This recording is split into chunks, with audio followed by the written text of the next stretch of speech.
আসসালামু আলাইকুম প্রিয় ব্রাজিল ফুটবল ফ্যান্স। দর্শক, আপনারা সকলেই জানেন 2024 সালে ইতিমধ্যেই ব্রাজিল তাদের শেষ ম্যাচটা কিন্তু ইতিমধ্যেই খেলে ফেলেছে উরুগুয়ের বিপক্ষে।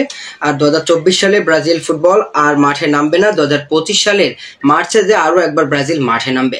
তবে 2024 সালে ব্রাজিল কিন্তু আসলে খুব একটা সাফল্যময় পারফরমেন্স দেখাতে পারেনি ব্রাজিলের সমর্থকদের, কেননা ব্রাজিল 14টি ম্যাচ খেলে 6টি ম্যাচ মাত্র জয় পেয়েছে, যেখানে জয়ের চেয়ে ড্রর সংখ্যা বেশি। ড্র হয়েছে 7টি আর একটি ম্যাচ সেলেসাওরা হেরেছে।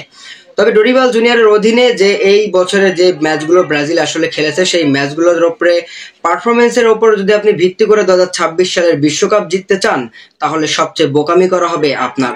কেননা ডোরিবাল জুনিয়র অধীনে কিন্তু ব্রাজিল ফুটবল সেভাবে আসলে ঘুরে দাঁড়াতে পারেনি। যদিও নেইমার জুনিয়রকে এখনো ডোরিবাল জুনিয়র পাননি। নেইমার জুনিয়র ইনজুরির কারণে দীর্ঘ সময় মাঠের বাইরে রয়েছে। তারপর থেকে আসলে ব্রাজিল জাতীয় দলটা পুরো এলোমেলো হয়ে গিয়েছে। তবে ডোরিবাল জুনিয়র কিন্তু যে সমস্ত প্লেয়ারদেরকে পেয়েছিল, নেইমার জুনিয়র ছাড়াও, তাদেরকে নিয়ে কিন্তু এর থেকেও বেটার ফলাফল আশা করেছিল ব্রাজিলের সমর্থকেরা। তবে যাই হোক, ডোরিবাল জুনিয়র কিন্তু 2024 সালের কনমেবল অঞ্চলে সব মিলিয়ে 6টি ম্যাচ খেলিয়েছেন, বিশ্বকাপ বাছাই পর্বের ম্যাচ, এবং ওই 6টি ম্যাচের মধ্যে কিন্তু ডোরিবাল জুনিয়র 3টিতে জয় এনে দিতে পেরেছেন সেলেসাওদের। আর 2টো ম্যাচ হয়েছে ড্র, আর একটি ম্যাচ ব্রাজিল হেরেছে। তো এই হারের পর আসলে আর এই 2টো ম্যাচ ড্র করার কারণে কিন্তু ব্রাজিল পয়েন্ট টেবিলের 5 নম্বরে নেমে গিয়েছে, যেখানে সেলেসাওরা 12 ম্যাচ খেলে 18 পয়েন্ট নিয়ে পয়েন্ট টেবিলের 5 নম্বরে রয়েছে কনমেবল অঞ্চলের, যেটা অনেকটা হতাশাজনক এবং লজ্জাজনক আপনি বলতে পারেন ব্রাজিল ফুটবলের জন্য। কেননা এর আগে ব্রাজিলের এরকম করুণ দিন এর আগে আমার মনে হয় না এসেছিল। ইতিহাস ঘাটলেও হয়তোবা এর থেকে ভালো দিন আসবে, এর থেকে খারাপ দিন আসবে না ব্রাজিলের। তবে ব্রাজিল ফুটবল ফেডারেশনের যে একটা পরিবর্তনের হাওয়া লাগতে পারে, এটা কিন্তু আমরা আগের ভিডিওতে আলোচনা করেছি। তবে ডোরিবাল জুনিয়রের এখন নেক্সট টার্গেট কিন্তু 2025 সাল।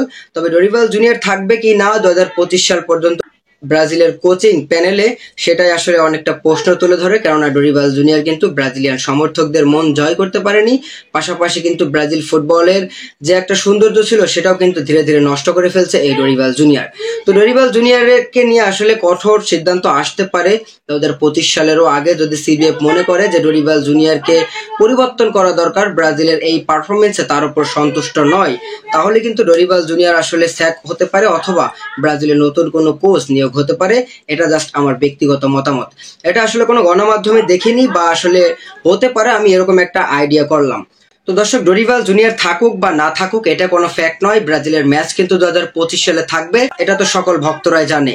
তো ডোরিবাল জুনিয়রকে আমরা সাইডে রাখি। 2025 সালে ব্রাজিল মাঠে নামবে প্রথম 2টি বিশ্বকাপ বাছাই পর্বের ম্যাচে মার্চ মাসে। যে ম্যাচের সময়সূচিটাও আমি এখন আপনাদেরকে বলে দিচ্ছি, যদিও টাইমটা এখনো মেনশন করা হয় নাই, কেননা এখনো কিন্তু অনেক সময় বাকি রয়েছে।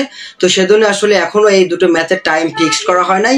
তবে তারিখটা কিন্তু ইতিমধ্যেই ফিক্সড করে ফেলেছে কনমেবলের এই বিশ্বকাপ বাছাই পর্বের ম্যাচে সেলেসাওরা আরো একবার মাঠে নামবে কলম্বিয়ার বিপক্ষে। শক্তিশালী কলম্বিয়ার বিপক্ষে ব্রাজিল মাঠে নামবে 20 মার্চ, এবং ঠিক তার 7 দিন পর চির প্রতিদ্বন্দ্বী আর্জেন্টিনার বিপক্ষে 27 তারিখ মাঠে নামবে ব্রাজিল। মূলত এই 2টি ম্যাচের আসলে টাইমটা এখনো মেনশন করে দেওয়া হয়নি, শুধুমাত্র ডেটটা মেনশন করে দেওয়া হয়েছে। যখন টাইমটা মেনশন করে দেওয়া হবে, তখন আমরা আপনাদেরকে অবশ্যই আরো একটা ভিডিওতে জানিয়ে দেব। তো আপনি একজন ব্রাজিল সমর্থক হিসাবে ব্রাজিলের এই 2টি ম্যাচকে কিভাবে আসলে দেখতে চাচ্ছেন? ডোরিবাল জুনিয়রের পরিবর্তন, মাঝখানে নেইমার জুনিয়র কিন্তু ইনক্লুড হবে, এটা তো মোটামুটি নিশ্চিত। তবে ডোরিবাল জুনিয়র যে স্যাক হলে ভালো হবে ব্রাজিলের ফ্যানদের জন্য বা ব্রাজিল ফেডারেশনের জন্য, অথবা ডোরিবাল জুনিয়র যদি থাকে তাহলে কেমন হবে? 2টো মন্তব্যই আপনার কাছ থেকে আশা করব। এই ভিডিওর কমেন্ট বক্সে অবশ্যই সবাই কমেন্ট করার চেষ্টা করবেন যে 2025 সালে ব্রাজিল কেমন ভাবে ঘুরে দাঁড়াবে, বা কোন কোন জায়গায় পরিবর্তনের দরকার আছে।